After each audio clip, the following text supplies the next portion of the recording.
How's it going? Give me 1 second. I'm just going to get a light so I'm not sitting in darkness here.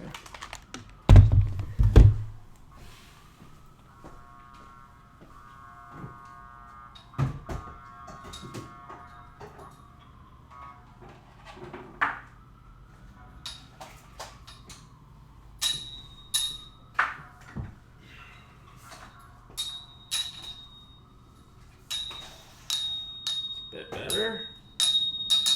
Sorry for the clanging. How's it going? Hey everybody. This is a big question. Thank you all for tuning in. Basically, the question is, I have it jokingly here, Vortex rising versus icons rising. What do we want to do with this? Hey Precies. Can't hear you. Oh, okay. Cool. You can't hear me, but everybody else can hear me. That's good to know. Happy Labor Day, everybody. Thanks for tuning in. And this is going to be a little bit different than some of the other streams I've done with presentation materials where I'm just looking to share stuff with you guys. This is more, you can see I'm in slides. I'm planning to change stuff here, edit it, if you will, as we go along. And I want your input. I want you guys to ask questions, and I want you to contribute because I don't want to make the wrong decision here. And I want you guys to be a part of that decision of what we end up doing. So first and foremost, again, I just want to keep covering this. What we want to do with whatever we release that is Vortex Rising. It has flexible movement, it has engaging combat, it has diverse options, and what we want Vortex Rising to be known for is high agency, engaging cooperation, and diverse strategies. And so I think that's a really important context to keep in mind as it relates to what are we releasing if we're releasing something. And does what we're releasing, if we are releasing one game, does it have agency, cooperation, diverse strategies as a part of it or not? So that's something to keep in mind. This is a bit of a timeline of how my thinking, and I would say by extension the team's feeling has been about DE, the Icons Definitive Edition. And you can kind of see it taking a arc here. This is a trend. So when Icons first failed in October, it was like everything Icons must go. We're sick of this. It caused us so much pain, so much issues. Let's just throw it all away and like build a new game and burn the past, let it die if you have to. We're just gonna go ahead and kill it. So we're just really, really sick of Icons. No DE. There's too much work that needs to be done for it. We don't want to release it. It's not going to do anything. It's going to make we had 40,000 players. It'll make those people happy. But, we're not doing this. We're not getting back into this so that we can have 40,000 players. We're going back into this so that we can have, hopefully, hundreds of thousands of players or millions of players. And so it just was viewed as a distraction. Then in January, so Metafist asks, who does this timeline represent?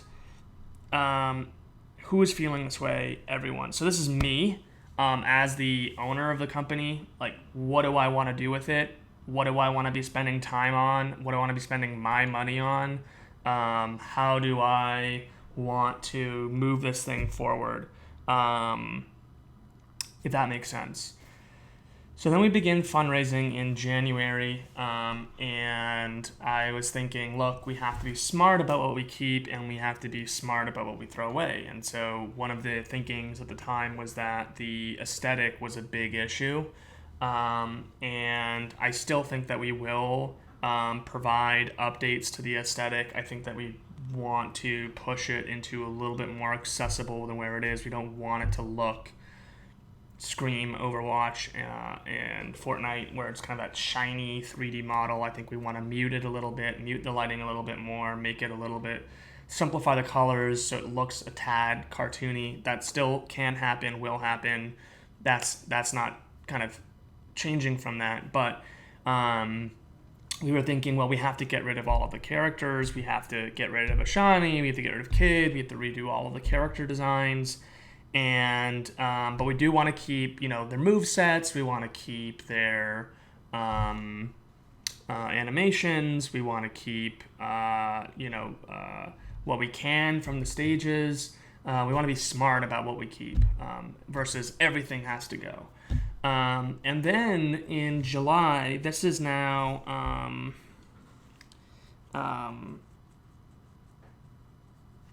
so I'll get to Vortex equals DE ? What that means.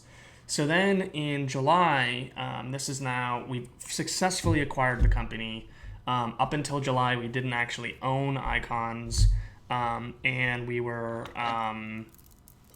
talking to people about it, and the biggest piece of feedback we got was like, why are you throwing away Icons? And like, yes, you say you want to be smart about it, but why are you throwing all this stuff away? Was it really that bad? And we were kind of shooting ourselves in the foot because when we were saying, well, we want to throw all this stuff away, it wasn't good. Basically, we're saying, well, hey, $10 million did that, so if we wanted something better, we need more money. And that wasn't the right message, and that wasn't necessarily true. It also was saying, like, it just didn't do well. And so it's like, well, then how do you know that what you're going to do is going to do well? And I had this kind of hang up that the reasons why people didn't play the game were going to be different depending on who we asked. And that proved to be true. So once we started segmenting players and we asked them what were the biggest reasons why you didn't play it, it came down to mechanics, it came down to unique things, it came down to being differentiated from Smash. None of it had to do with the art style. I mean, sure, you could complain about the art style, it was me too, but there are games that come out that are super successful that don't have unique art styles. And when I say super successful, I mean relative to what Icons did.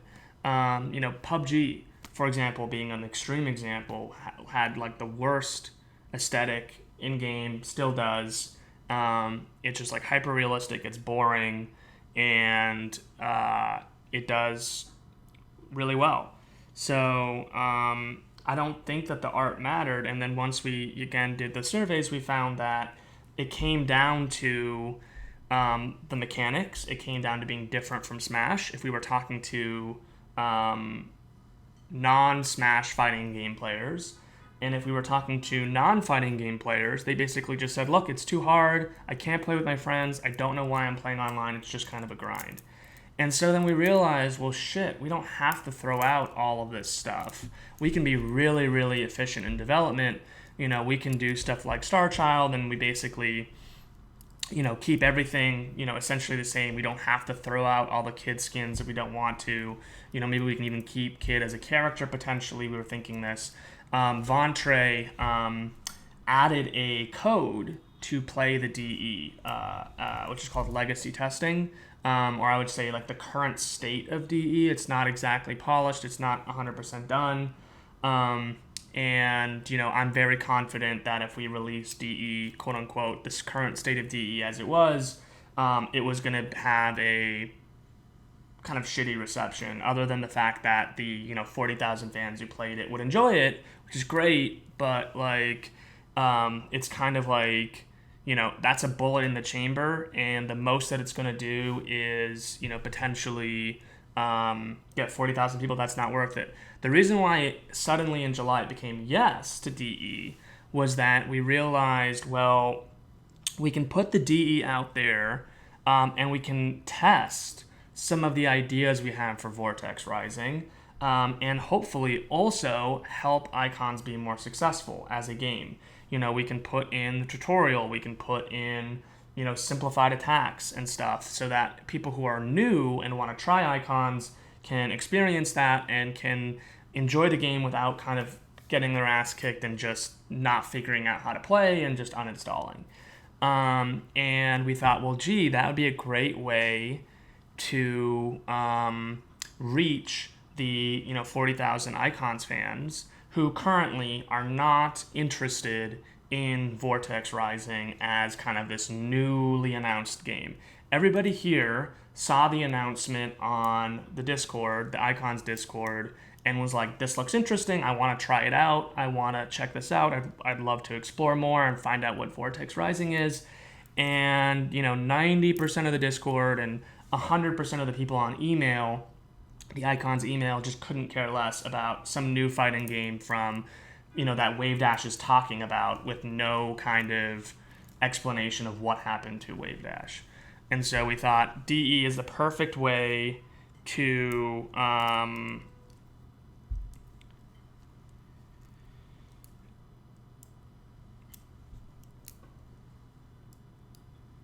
I'm reading what Lee/Loyal is saying. This is kind of the first I can recall hearing that DE was intended to be anything more than a throw a bone to the fans and get goodwill for Vortex's future. Yeah, so we thought that we would add features to it because we don't think that it would do well, essentially. Like monetization, people talk about monetization being an issue. Yes, that had something to do with it, but frankly, it's still a hardcore fighting game. And if you look at indie fighting games, they don't do well. Look at, Fantasy Strike. Look at, I guess you could say Slap City. Like, Slap City had some success. Rivals of Aether had some success. Those games had ongoing development behind them, though, which DE would not. And by the way, ongoing development is a massive, massive difference. I mean, that's the difference between Fortnite and Apex Legends. Apex Legends launched, had no ongoing development, had no big updates to share, audience went away. Fortnite has new updates every single month, every single week, and that's what keeps all their players there.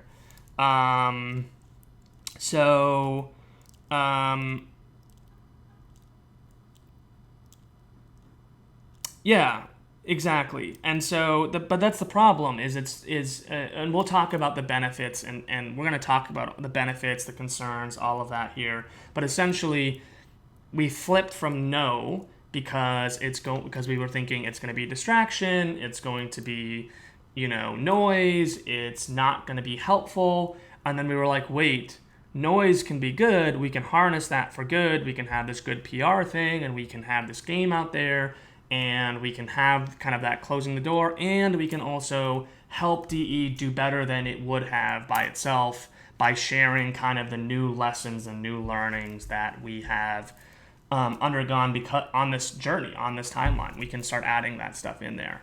And then in September, which is now, Epic Games, we had the meeting with them, and I think the biggest concern for them was, why are you making two games? Why are you releasing this game? It's substantially going to be the same game, right? And you're going to make it be a new game. Why are you doing that? And I explained, because we actually started that presentation talking a little bit about Icons, and we're talking a little bit about the Epic Game Store and how they have some backlash from the community about the stuff that they're doing, and what's true versus what's misunderstood. And I explained, look, there was this whole Project M thing with Icons, and I don't want it to be like, oh, we bought the game and silenced it and whatever. And I want to keep it separate. But now I'm thinking more and more about it, and I'm basically thinking, on the far end of the spectrum, on the beginning of the timeline, we were thinking we don't want anything to do with Icons, everything Icons must go, to now where I'm saying is like, hey, let's own the fact that we are building off the Icons engine. Let's own the fact that Icons had mistakes that we're trying to fix. and let's own the fact that we're trying to make a new game with a new direction and a new vision. And we can say, look, this is what we're doing now. And there's some important benefits to consider, and I will kind of talk about that before I set some more background here. So before I go into further, I'm going to look at the questions you guys have.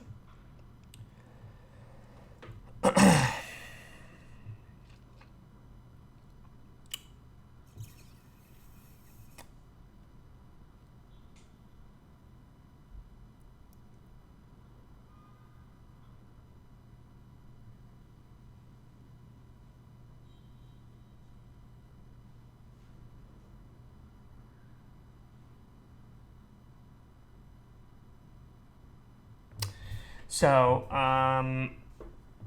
it seems like you guys are mostly talking amongst yourselves. This is essentially the first time I've said that we actually want to make some changes to the DE.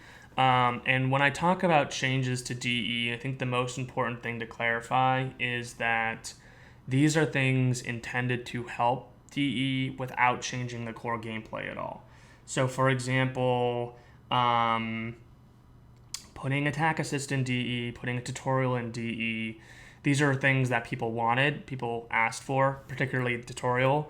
Attack assist is basically taking it a little bit more sophisticatedly and saying, hey, we think that this is going to help DE bring new players to it. Putting in stuff like potentially the health bars at the bottom and other things would be things that you could toggle on and off. But essentially, wall sliding, recovery assist, some of the other stuff we may or may not put into it. And again, these would just be options for people.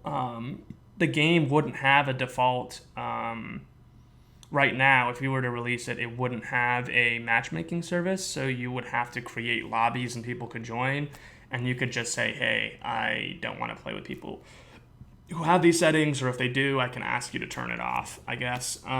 But in theory, these things should help, and I think that if we were going to release it, we would want to at least wait till we could rebuild a matchmaking service, because the last one we have we can't use because we're doing it peer-to-peer versus server-based.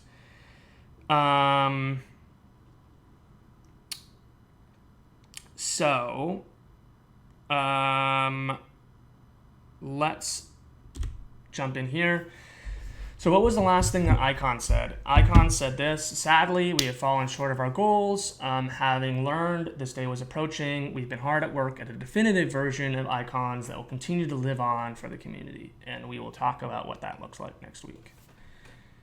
And the first thing I said, which was very well received by pretty much everybody I posted, I can actually pull up a Google Drive spreadsheet where I've copied and pasted every single thing everybody said to me when I first introduced this idea to them on Discord.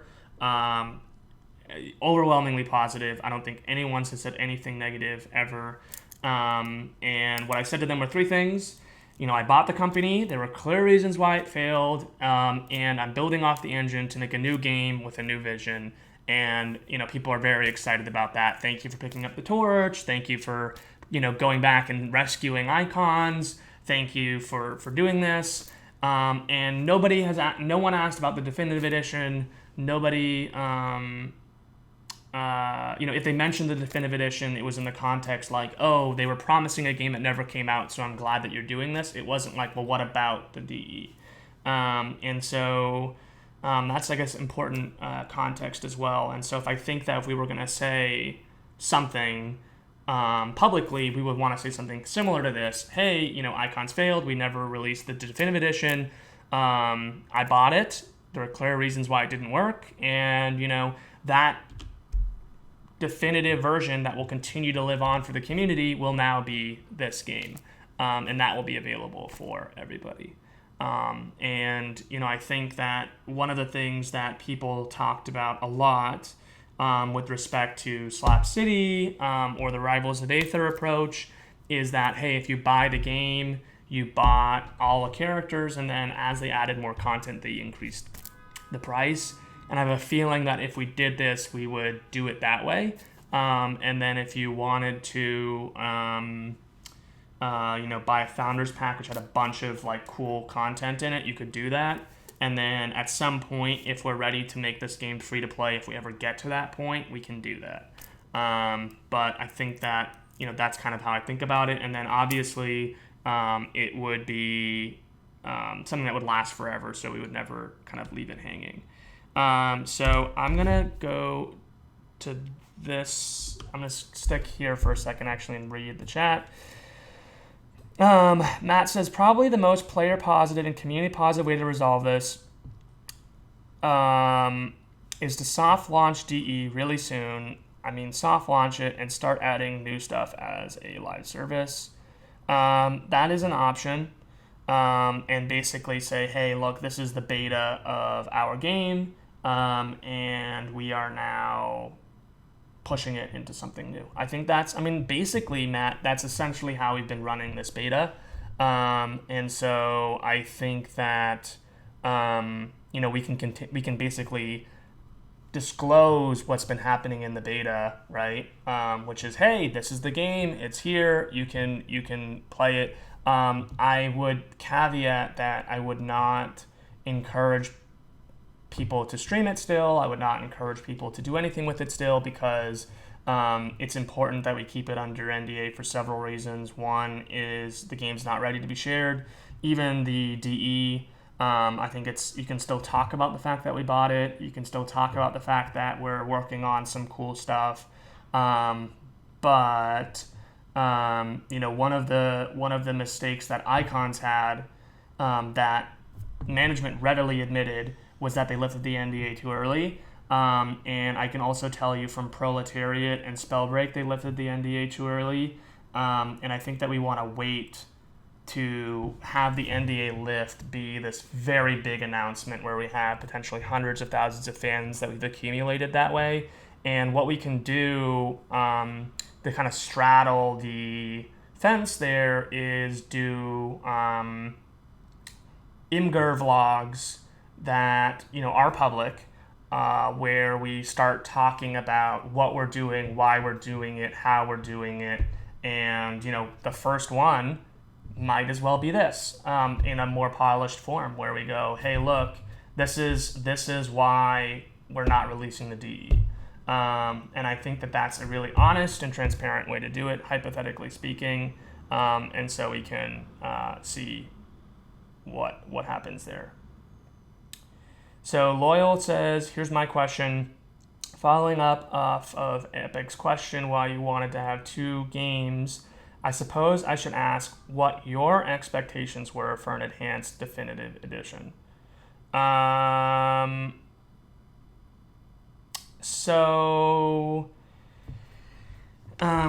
expectations for a definitive edition, forgetting even enhanced or not, my goals for it were for it to make sense for us to do it. It has to help us with Vortex Rising. And the position that we were in July was our Discord was like, I can pull up the stats even. Well, it's not actually going to go that far back.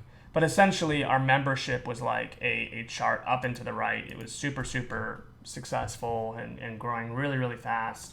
And the plan was we're going to message the Icons Discord and we'll tell them, and then we'll message the Icons email and we'll see how that goes. And then we're going to message the Icons Twitter and the Icons YouTube following.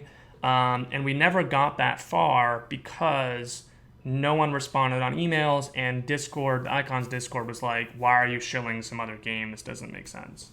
And so then I thought, okay, well, DE helps us in one way by allowing us to, quote unquote, win back, do fan service for the Icons fans and get their attention and say, hey, we are releasing the DE and hey, this is what it is.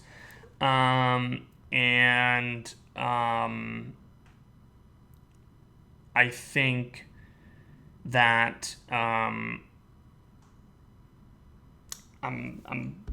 my problem with that is that it's very kind of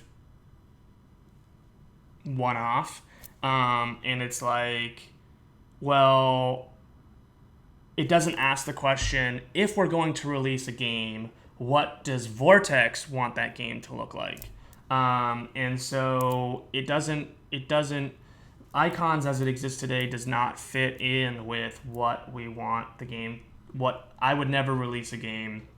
Vortex will never release a game that's like icons. And even though it is, how it was meant to be, that doesn't mean that's how it should be. And it doesn't ask the question, well, if we are going to release the DE, how could we make it better? And what I don't want to do is change the combat, change the balance, change the core gameplay, as it were. What I do want to change is make it more accessible, make it so that the reach of icons could be way bigger than it could, and in some ways give icons the attention it deserves, frankly, because if I just kind of release it, then some of the 40,000 people will care about it, some of them won't.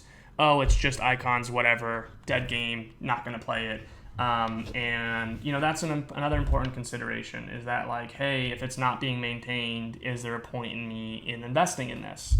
And so that was where we thought, well, we'll use this as a way for people to play the game.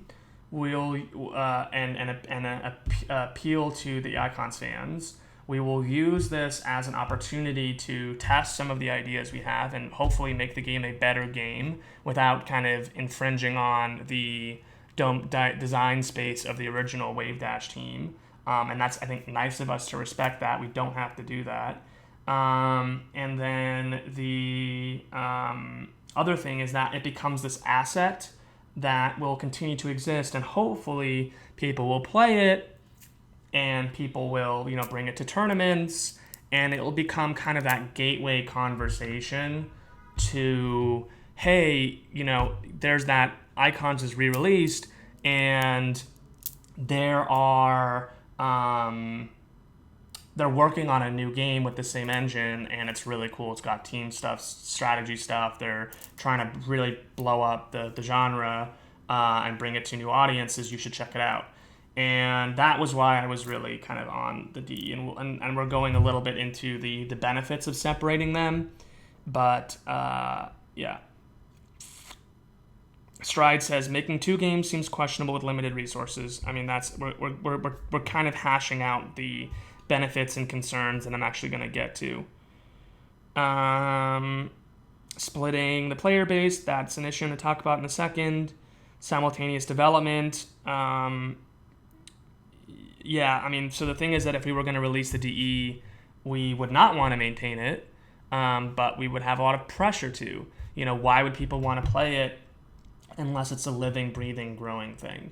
And then on the flip side, it's like, well, it's great because it allows us to kind of lift the NDA curtain on something. I mean, there's always a pressure to lift the NDA curtain, and I'm going to be honest, like, this was one of my biggest mistakes with Icons and Wave Dash. Like, me personally, I think there's a lot of mistakes that I had nothing to do with, and I was begging them not to do it. But this was one that I completely screwed the pooch on. I was asking them to lift the NDA as soon as possible, and it was a mistake. I think that they should have waited longer. I think that they should have kind of met in the middle with a strategy that we're going to employ, where you're posting certain things that you want to share that you think are ready, or have the appropriate kind of, this is pre-alpha, this is a snapshot, this is not finished, this is like super rough, but this is the direction we're going. If you're interested in more, follow us. And they should have done that. And I think that they could have done a lot more of that, and they didn't. They just kind of did their streams, which were the best idea we had at the time. It wasn't like Proletariat honestly kind of set the groundwork for this strategy. I wouldn't know what to do if it wasn't for them, and they didn't exist when we were dealing with this, so we didn't have it as an idea. So there's no one's kind of fault for not finding that middle ground. It was just we didn't know what else we could do that was sharing more content and growing our audience, but also not lift the NDA before it was ready. And so I guess my takeaway from that tangent is you want to share this with the world, and you want to give it to people more than anything. That's like the most powerful driver. And I think that this is one of those areas where your instincts are leading you to a bad decision. You can only lift the NDA once, and it has to be perfect. And I think using the DE as an excuse to kind of skirt around the NDA and have some of our game out in the public and other of it's not is really dangerous, and blurs the lines, messes up messaging. I could go on and on about it, but I just wanted to talk about it a bit. Metafist says it could get weenie updates, like the new ledge mechanic. Potentially, yes. Potentially if you guys are supportive of it, you guys are the Icons community today. So if you and I think we should stop calling it that. I think you guys are the Vortex Rising community today, and if you guys think the game should be released with that kind of stuff, then your opinion matters. Yeah, Boy Smashing asks, what platform will this be on, or have you not decided that yet? So this is going to be initially on PC. And potentially, definitely initially PC. Dog Residue says, release the legacy build with all content unlocked for free. Don't touch it afterwards. Watch it die with the players being content. Later release Vortex to the public and have a greater chance of having it be a PR success due to Icons not having as bad a name anymore. That's what I originally thought of when it came to releasing Icons. Tracy says he agrees with Dog.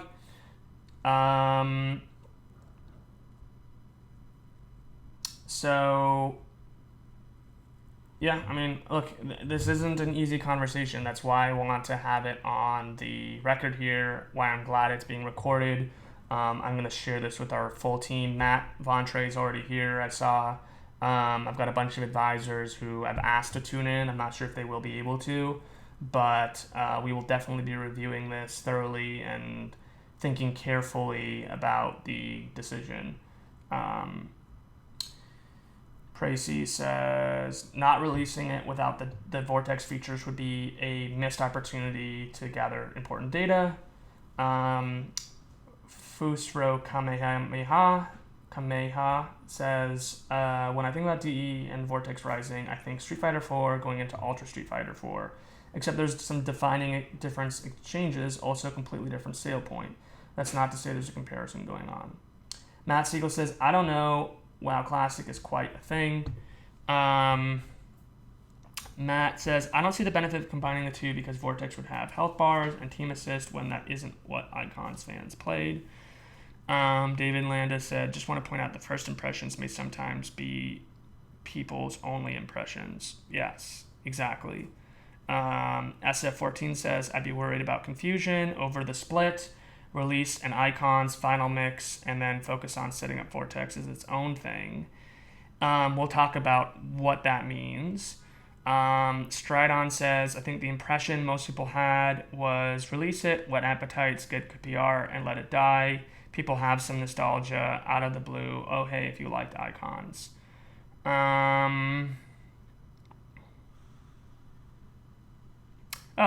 Muted Vision is Michael Hamilton. Cool. That is M2TM. What we have here is kind of a triage situation. Zach Hegman says, I think Icons as a standalone product still makes sense. It's designed as a competitive game with technical mechanics inspired by Melee. There are a lot of platform fighting fans that want that style. And what's important about that, though, is that that's not supposed to be missed. That's not supposed to be missing from what we're doing here. There is nothing that Icons should be offering that we do not also offer, which is an important distinction, right? Icons offered something that was a subset of Smash, and it didn't offer anything unique, whereas we will do everything Icons could do, and we will have all this other new stuff. With that, I think it's important that we start talking about some of the benefits. I'm going to start adding to this list with your feedback. So I'm going to go ahead and just make a second page on this.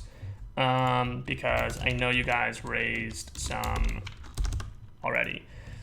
Here's what I had before I went live. I said, focusing our communications, our community, and our installs onto one game versus splitting our audience. I think that's super, super important. And I think that this was the thing that Epic Games was the most hung up on. Why would you split your communications, split your community, split your installs onto two different games when they're substantially the same game? Second, we can save precious time and money having to pivot Vortex from icons to look like a new game just because we released a similar game already.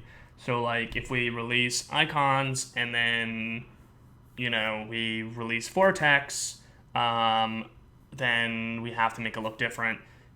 Here's another thing that I'm just going to go ahead and add to page 2 that might happen here. What if Icons DE has a bad reputation? Despite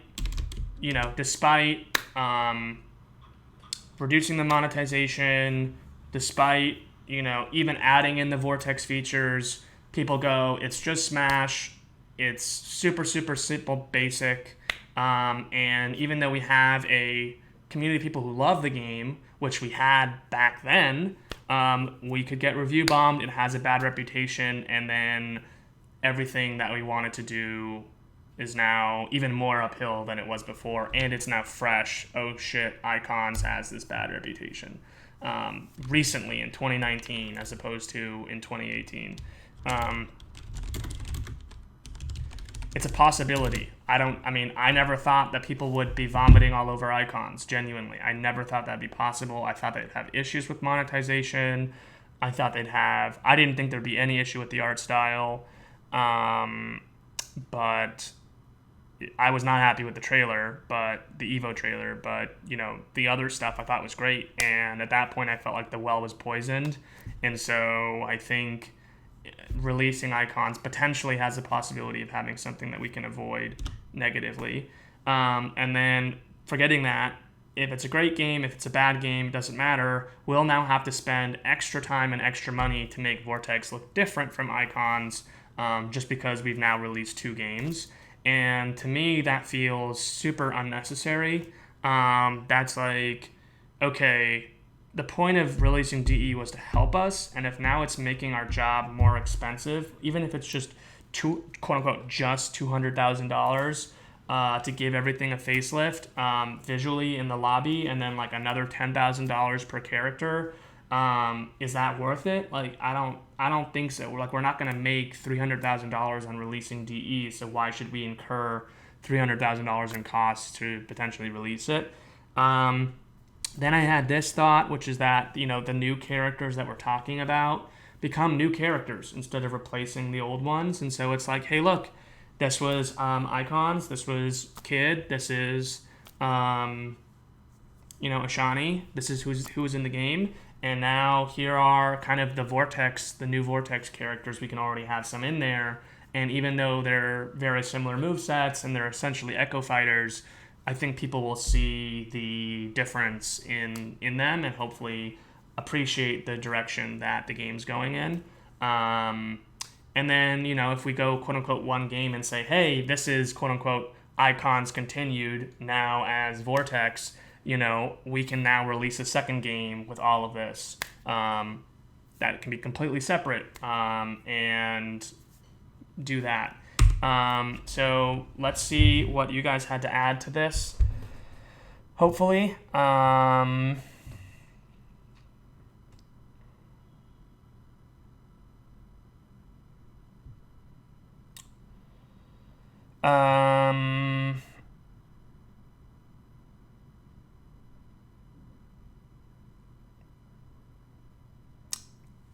Loyal says, under the circumstance, if Icons needs to be anything more than a fan service release, I'd say do not bother because it won't be worth the resources that need to be invested to make it happen. So that's not true, actually. If we're building because we have the same engine. We build a tutorial for Vortex Rising, we build attack assist for Vortex Rising, we build all that stuff for Vortex Rising. I don't want to say it's as easy as copy paste, but it's practically speaking as easy as copy paste versus doing it over again. And so all of the stuff that we're doing anyway for Vortex Rising, we could actually add easily into a DE version.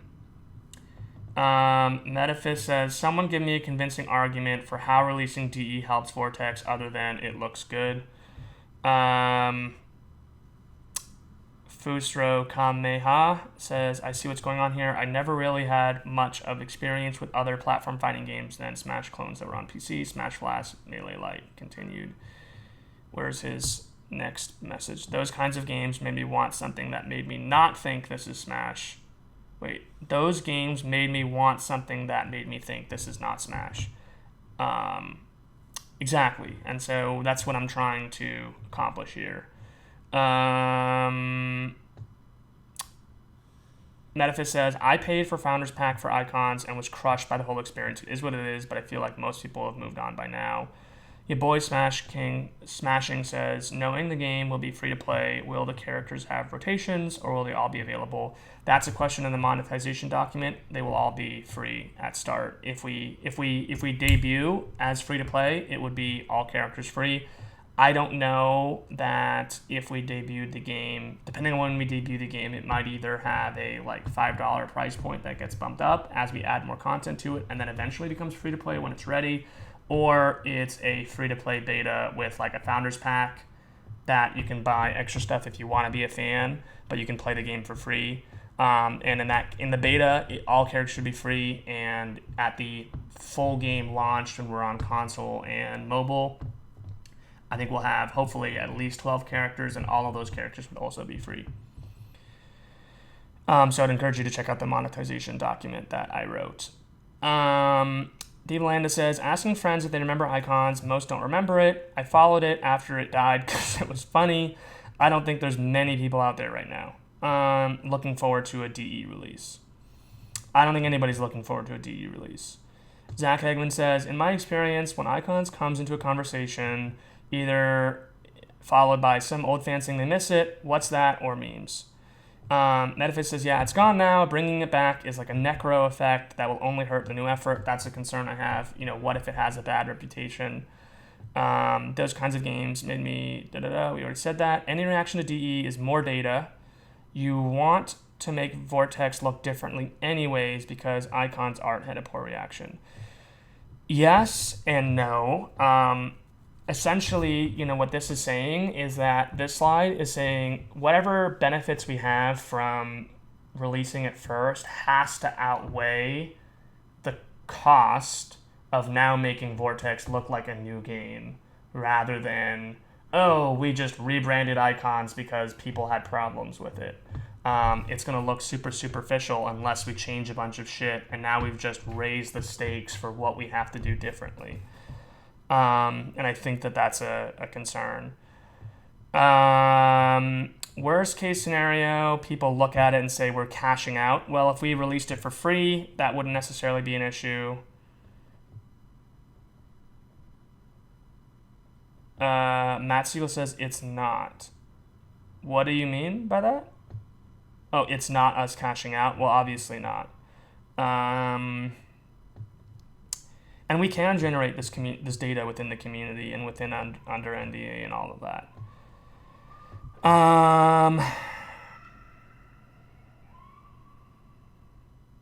Wasn't anything added to DE meant for Vortex anyway? Not really. One problem I see is people expecting things like founder packs, character skin purchases to carry over if this is pitched like a continuation.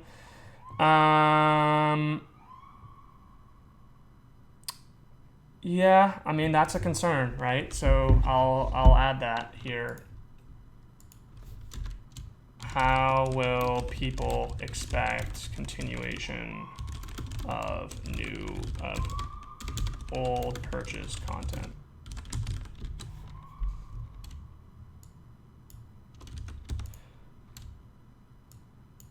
I mean, this is the thing. It's not as much time as WoW Classic to WoW Original, but I didn't expect to have any of my items, thrown in.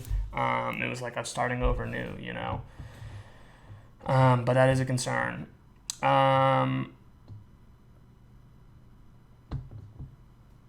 Lee, Loyal says, drop DE out of the blue as an April Fool's joke as Vortex Legacy Edition. Yeah, sure. We could do that. Just like how Blizzard released World of Warcraft Legends one year and it was just saying, hey, play Warcraft 3. Yeah. Fusro Kameha says, with Vortex Rising, I feel like I want to think it's a PFG with characters I like, but it doesn't stop there. There's X mode, defining trait that I like that makes me want to tell others about it, essentially. And I mean, don't we want that to apply to icons, essentially? I mean, look at the story of the beat that I shared of we bought the company, there were clear reasons it didn't work, we're building off the engine to fix that stuff and add new stuff. I feel like applies in the context of, hey, we bought the game and this is what we're doing with it right now.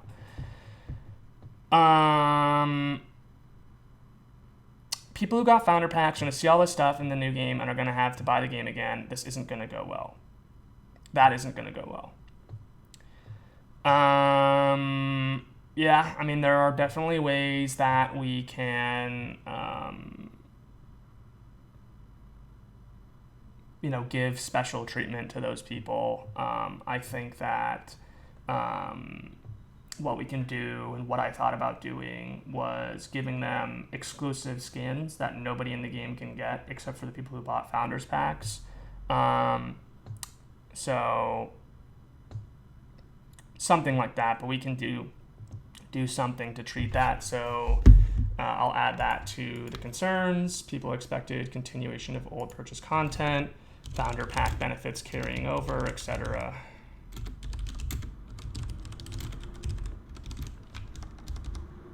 To be honest, I mean, if you look at like our marketing plan, the Icons fan base isn't who we're trying to win over. I think it would be good to do that. And so to me, right now, basically bullshitting could change my mind anytime. My thinking is let's give those people like everything that Icons promised them. So if they get all characters free, we can do that. If they got a founder pack, I mean, we don't have loot boxes anymore, and I don't think we have the old data of how many characters they had. Like we definitely can't do that, but we can say, hey, if you bought a founders pack, we can give you X amount of in-game currency and give you all characters that come out. I don't see why not. And that basically applies to like 10,000 people. So or 4,000 people. So no skin off my back to do that. Happy to make those people happy. I think that we can do something like that pretty easily.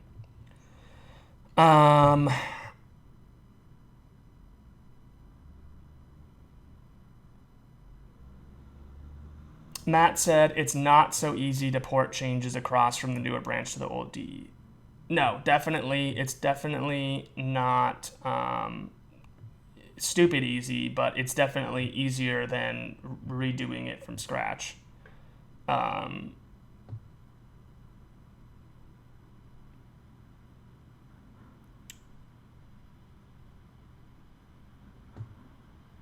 Memington says, I have thought about what you said about how the game's different and how people would have expectations, but it is a different company.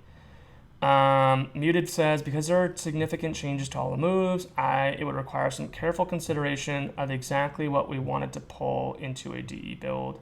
I don't think the work would be super duper hard, but it would require meticulous care to maintain the old move balancing and get all the new efforts merged in. It would require a lot of effort, and I'm also not convinced that it's going to be worth that effort because there's also the risk that nobody likes the game.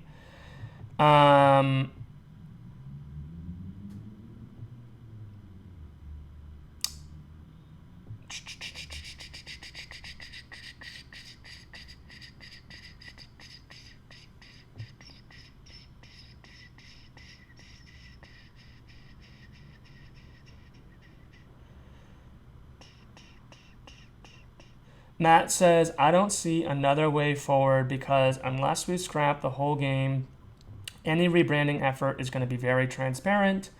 And I think what you mean by that, not by transparent, but like seems superficial. Committing to long haul improvement of icons is a good story. Yeah, and that's essentially what this story is, right? We bought icons. There are clear reasons it didn't work. We are starting over, building off the engine, committing to this over the long term to fix the things that didn't work well, adding new stuff that we think will help. And this is like a new game. Effectively, it's still icons, but we're calling it something else. And we are committed to this new thing, this new story. And hopefully you appreciate that. Not you being you, Matt Siegel, but you being whoever we're telling this to.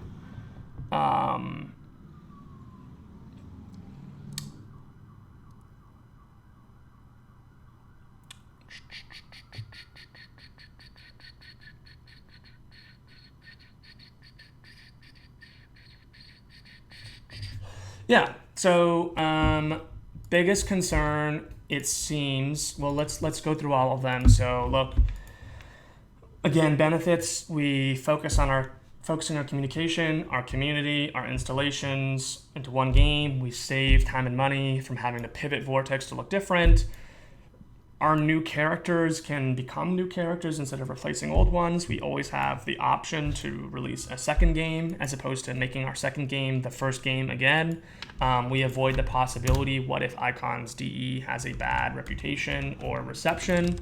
We avoid risk of, re-releasing Icons essentially.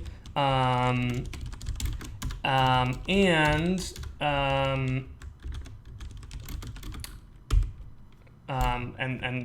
that's basically the same thing as this one.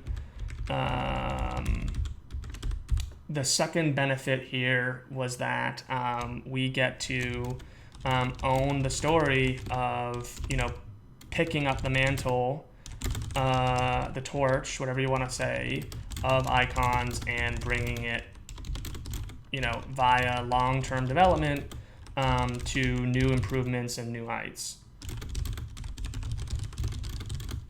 And I think that that's nice. I think that that is still a good PR story and saying, hey, look, that thing that you liked or you didn't like, don't worry. Hopefully we're fixing the stuff you didn't like. We're keeping the stuff you did like. We're adding new things, making it different from Smash. Come check it out and experience it.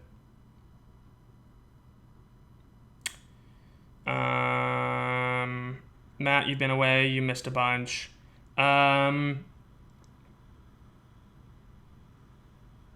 Basically, I was commenting on your comment about there's no other way forward with the second bullet point here, that we get to own the story, picking it up and fixing it and actually doing it justice. And I think that in some ways saying, hey, you guys like Icons, here it is, and we just throw it out there, never touch it again, never fix it again, all its flaws, doesn't get updated, it just becomes a target for people. And there's no kind of, we released it as a PR story as opposed to, we actually want to put ourselves behind this thing and continue to fix it and grow it and change it. At this point, I'm actually pretty convinced that making it one game is definitely the right thing, but let's keep going. The concerns of one game, potentially unclear messaging, is this Icons, what about DE? I would say, hey, there is no icon, there is no DE, or this is DE, this is the DE. We picked up the torch, and this is what Icons is now. We'll continue to develop as long as we're supported, and we'll never have this game offline forever. How will Icons fans relate to this news? How will Icons haters relate to this news? I know that Icons fans will respond positively based on this.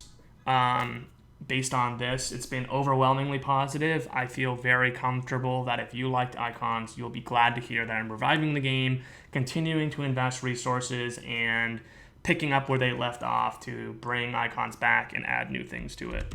How will Icon haters relate to this news? We saw what PMDT thinks of this. PMDT died for this, thinks of this. And I don't think that matters. I think that there are people who, I've since actually talked to them and explained that their agenda of not supporting anything that a former PMDT person has built doesn't apply to us because we don't actually have any of the bad PMDT people that they view. And separately, I actually know that there might even be people here from that forum who are fans and are interested. And so I think that the people who saw that stuff went wrong will be happy to see that someone's going to fix it, essentially, and try to make something unique and different with it. But that's my thought. How will people expect the continuation of old purchase content? So I'm going to start filling in stuff here, based on the onboarding. Very positive, hopefully. How will haters relate to this? Either they'll be excited or curious or intrigued. They'll be intrigued or they won't matter. Their feedback might be helpful, but of like stuff that we need to make sure that we do right. But we don't need to really concern ourselves too much with what people who actively hate us, think about us. And I'm sure, by the way, there's going to be a lot of people who hate us from the Smash community. That's just how it goes. Those people won't like our game. They'll prefer Smash. So that'll be kind of that. There's nothing really we can do. For this, I said, give them what we promised them. We give them all characters, even though it's a separate company, separate game. Didn't have to do that. We're going to do that. And, in-game currency for whenever that happens.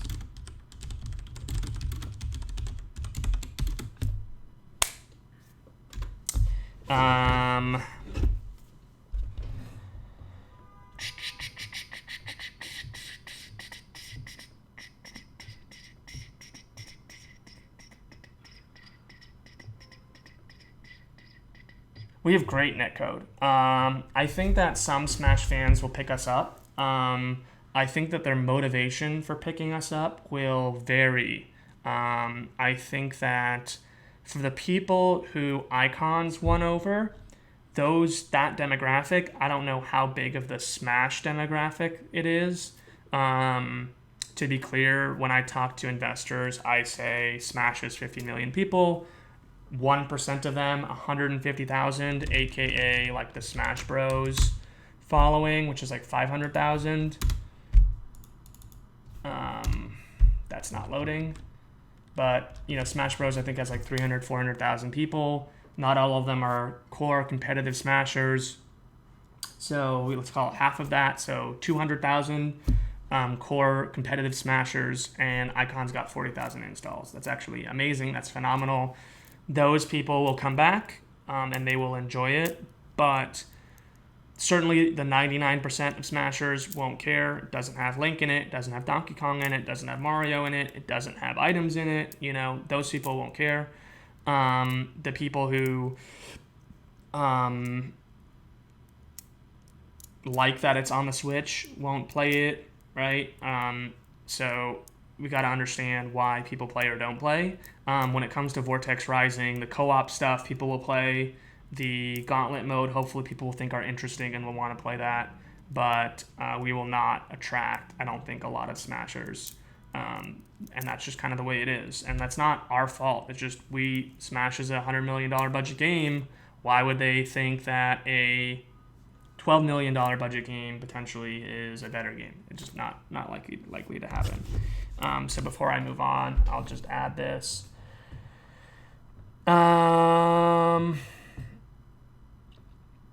Matt says, I want to position as a deeper, faster Brawlhalla. I think that's a real market and our competitors' weaknesses. I think that's good positioning. I think deeper, faster Brawlhalla is good. I think making it more deeper in a strategic sense as opposed to optionality, which we also have over Brawlhalla. And I think making it more kind of rewarding from a cooperative perspective is also going to be really important. We are going to get stage hazard stuff actually very soon, relatively speaking, very soon. I have asked Llama Juice to share with me tomorrow his best ideas for creating a casual variant of all of our stages. So we have 7 stages right now. What are the quick and dirty, crazy, silly, stupid fun, whatever, it takes us 1 weekend to make a change to this stage, updates that we would make to all of the stages, and let's put those into the game as soon as possible. So I do want to do that.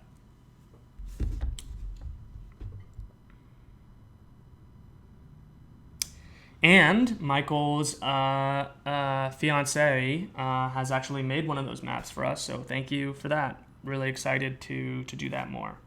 Add walls, please. Yes, we need to add walls, especially if we're doing wall sliding and stuff. We need to add that to all of the stages.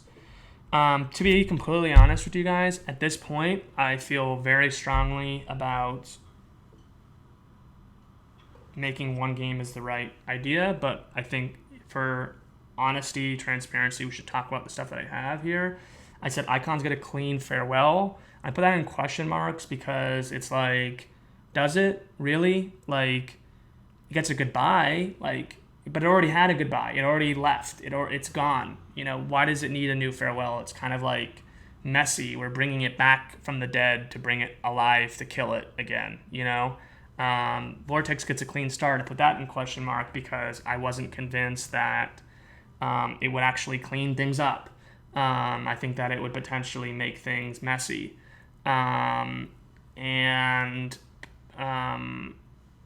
know, I said, hey, we'd potentially get the reputation for building multiple fighting games. One thing that I've kind of realized here is that, and I think this is almost always true, but decisions that you make out of fear in what I will call a white-collar environment, where it's not like there's a tiger or a thing that's about to fall on top of me because I'm on a construction site, but if I'm making a white-collar decision, I shouldn't make it out of fear. And one of the reasons I wanted to separate the game originally was out of fear. I was scared about what Icons people would think. I was scared about not distancing ourselves enough from Icons and people shitting on Icons, and that would then shit on us. And I don't think that that's, fear is imagined, right? And I think it's imagined. And in this conversation, I realize, the second point here, we get to own the story, picking up the mantle, making Icons what we think it should have been, and sustaining long-term development into it is the right play. But yeah, so I had potentially gained a reputation. Again, that assumes Icons goes really well, Vortex goes really well. People care about the fact that we're a studio that's done multiple fighting games.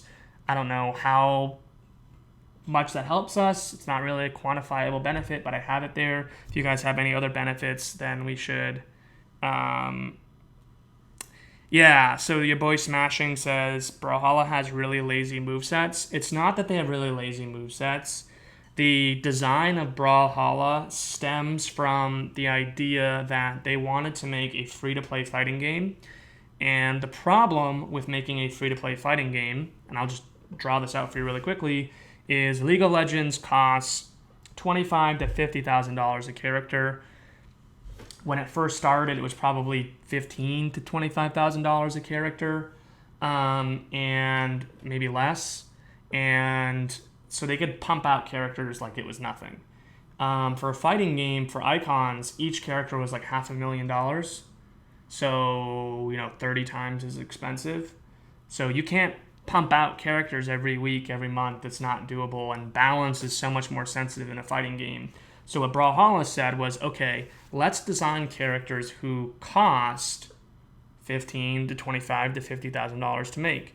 And if we do that, then we can constantly release new characters. So how do you do that? In our game, we have like 80 animations per character. They probably have less than 10. They have really unique movesets in our game, and in their game, they copy a lot of the movesets so that they're very similar. and they create variability through items in the same way that Nightclub did that, where they, depending on if you're a sword person or a spear person, you would fight differently. And so that was their goal, and it didn't work. They have a lot of players, but it didn't really succeed well, and that's why they sold to Ubisoft, because the characters were so samey. There wasn't a lot of reason to buy the new character. It's not like in League where the character's so different that you want to buy it. And so the problem with Brawlhalla was they didn't monetize well at all. I heard that they actually made like no money despite having all of these players, and they were just bleeding cash. And then Ubisoft bought them thinking, well, what we can do is put in IP behind the characters, and so they're definitely different if it's the Assassin's Creed WWE wrestling star, and so people will buy it for the IP, even though the character cost is the same. And I think that strategy, is working for them now, but that requires very deep pockets, a large player base to say, hey, we're going to franchise that license and spread it out across many users, et cetera, et cetera. But yeah.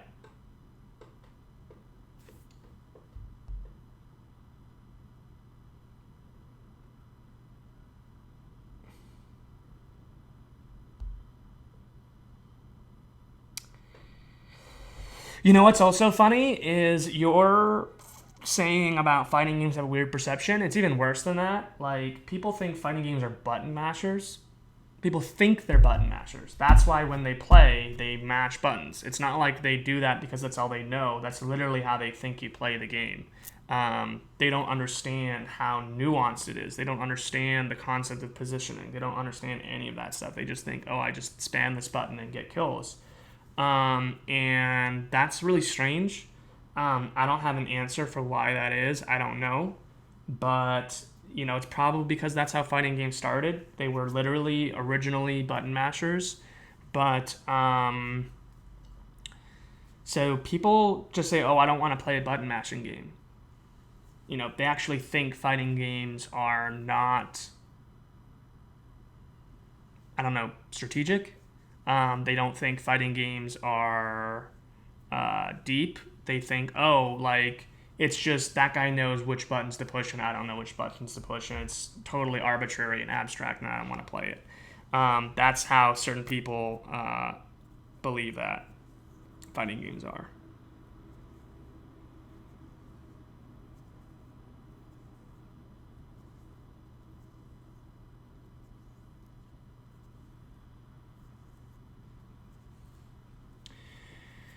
So, what are the cons? We're splitting our audience. We are incurring unnecessary costs to differentiate them. We're splitting our attention.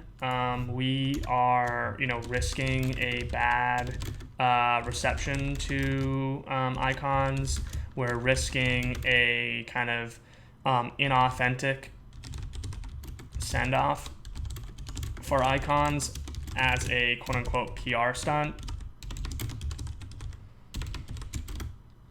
And, I'm really glad we did this, because at the beginning of this presentation and before I talked to you guys, I was really of the mind like, oh shit, what do we do? I have no idea how to make it one game. I just know that maybe we should. It feels like we should. Yeah.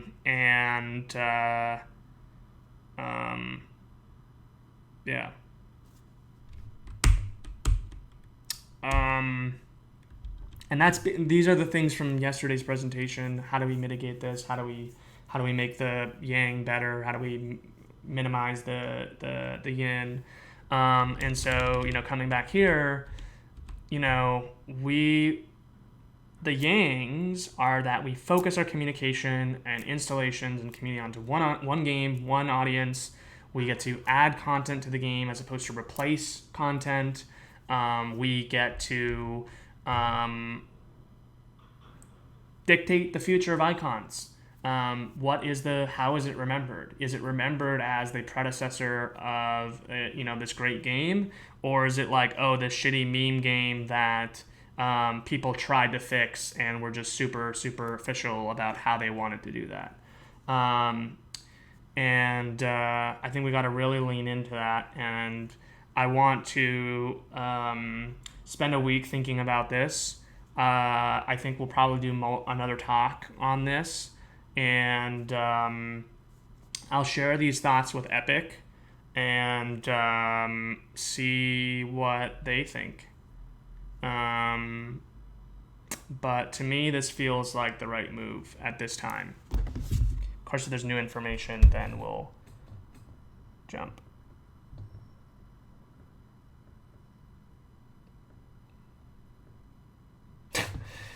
Have you ever seen someone mash the walk signal button at a crosswalk? Pretty much.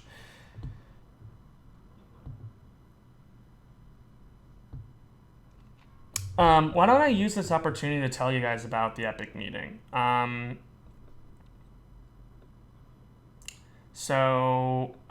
think you guys will appreciate this, right? Let me just read, because Michael's actually sending me something work-related. Oh, shit, he sent me 23 messages.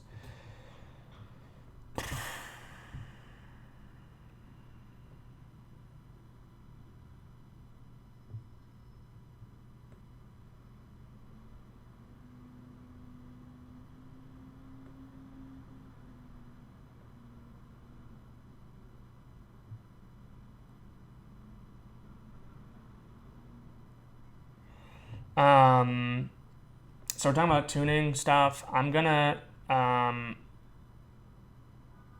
go ahead and help him with this after this. So let's spend like 15 minutes, and then I should really help him with this because I do want to get Attack Assist in a good spot. I also want to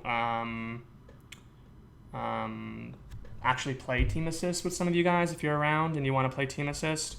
So, so first, let's talk about Epic Games. I went down to North Carolina, and their building is totally nondescript. It just looks like an office building in an office park, and outside the front door, they say no visitors, no soliciting. You have to have an appointment to come inside, and they have like a little card tray for picking up like a business card if you wanted to stop by.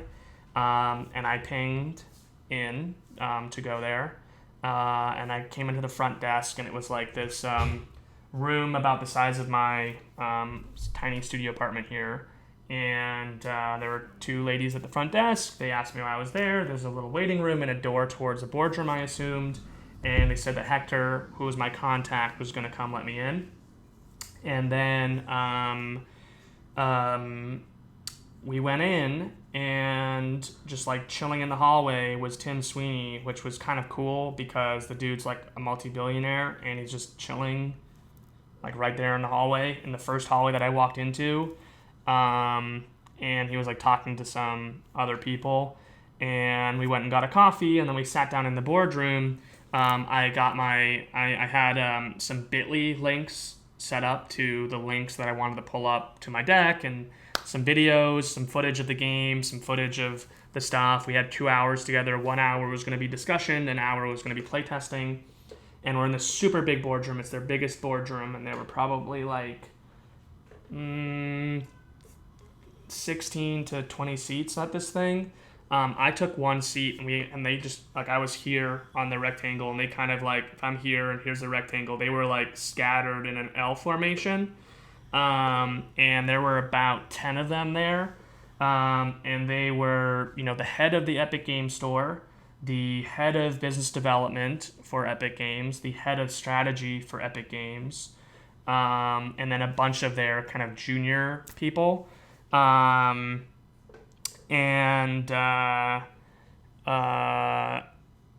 asked the question first. It's always good to not just kind of talk and just throw ideas out there. You want to know what someone's looking for so that you can make sure that you hone your pitch to using some of the same words that they're using, or talking about some of the same concerns they're talking about, or talking about the same opportunities that they're excited about. And so I said, hey, so, for the Epic Games Store, what are you guys really excited about, and what kind of games are you looking to bring?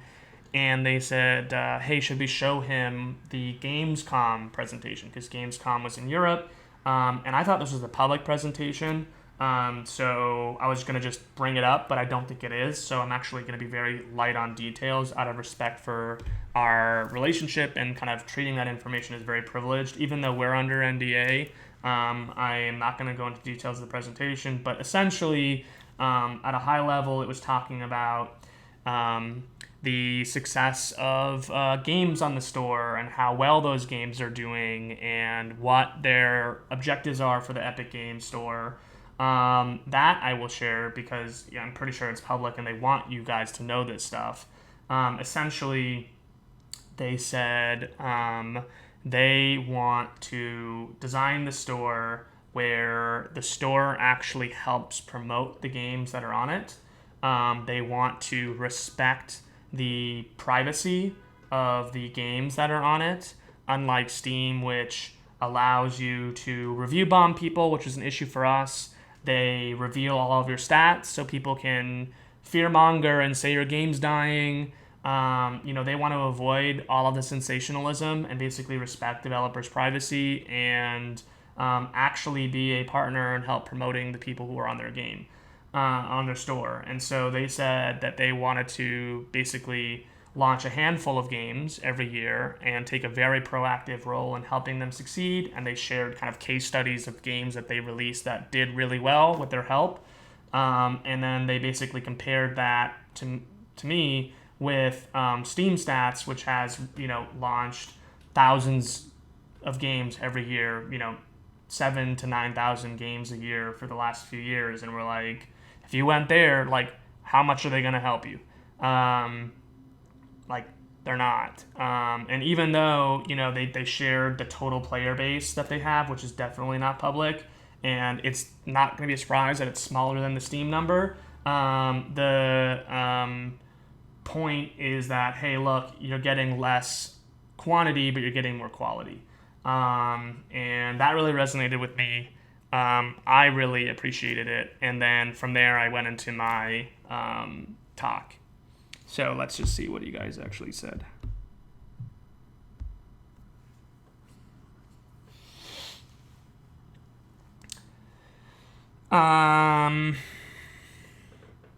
Yeah, but the problem with Steam is that, like,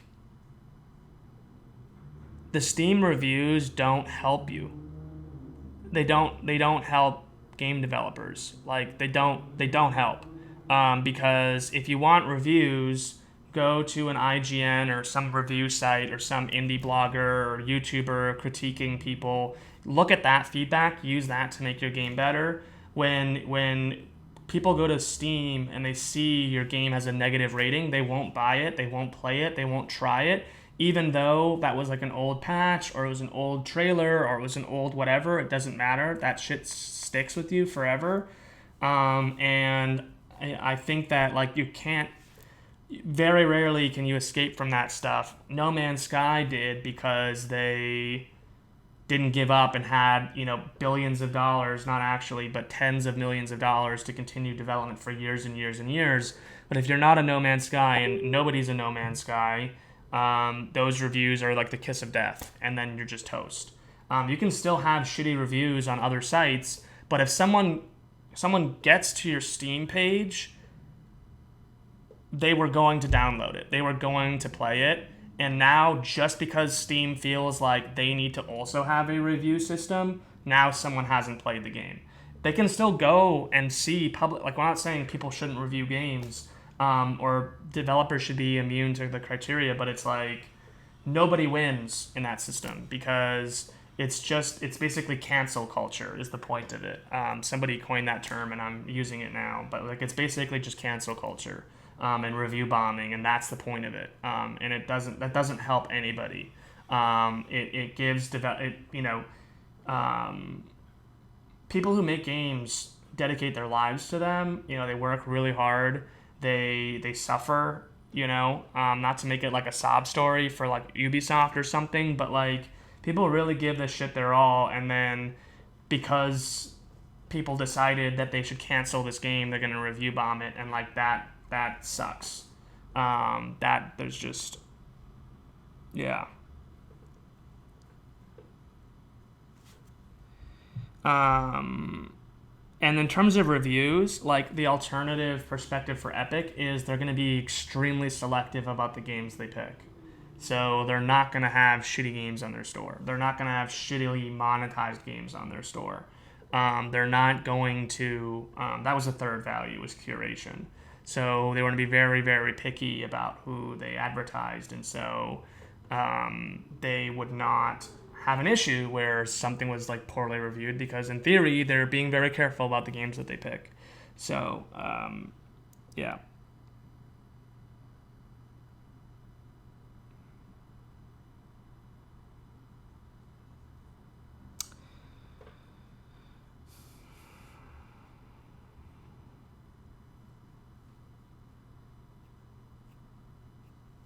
Yeah. So that's the Epic Games story. I gave them my pitch. I told them what I was doing, and that was the one like big thing that they complained about or had a concern about that I didn't have a good answer for. Everything else was just like, you guys know the story, you guys know what's going on. They were like, great, what's your go-to-market? Great, like, love it. Your stream strategy is awesome. Gauntlet sounds awesome. Team Assist sounds awesome. Let's play. When we played it, we had a lot of fun. But, like, they were like, why is this 2 games? And I was like, I don't know, basically. I didn't say that, but I was like, well, you know, we don't want to piss off the Icons fans, and we get the benefit of having released this. We can test out features and the stuff I was saying to you guys, and they were like, yeah, but like, how different are these games going to be? You're going to create an issue where you have 2 different communities, 2 different games. And I said, ideally, we would be able to do 1 game, and I would like to do 1 game. But right now, I don't see that that's possible, and I think that they took that as kind of a negative thing. So I wanted to have the weekend to think about it, to talk to you guys about it, and now it seems like the 1 game is the right approach. So I'm really happy to kind of share that with them, is that, hey, you know, you guys shared this feedback with us last week. We've really thought about it, and we think that actually doing 1 game is the right approach. And so that actually saves us some time, some budget, and we'll have a, you know, high quality version once sooner than expected, essentially. So cool, guys. I'm going to go help Michael Hamilton. I would encourage all of you to go play Team Assist. It's still on Parsec because Vontre's on vacation still, much-deserved vacation, not just from us, but from his day job. And so when he comes back Wednesday, hopefully he can help us get NetPlay working for Team Assist, but we are still using Parsec. I counted my chickens before they hatched when I made that announcement that we don't need Parsec anymore. But we still do. But do play Team Assist. I will be playing Team Assist tomorrow and Wednesday. I will also be doing devlogs earlier in the evening. And yeah, thank you guys. This is awesome. Smash that like button, subscribe button, and all the other YouTube memes. I love you guys. Have a good night.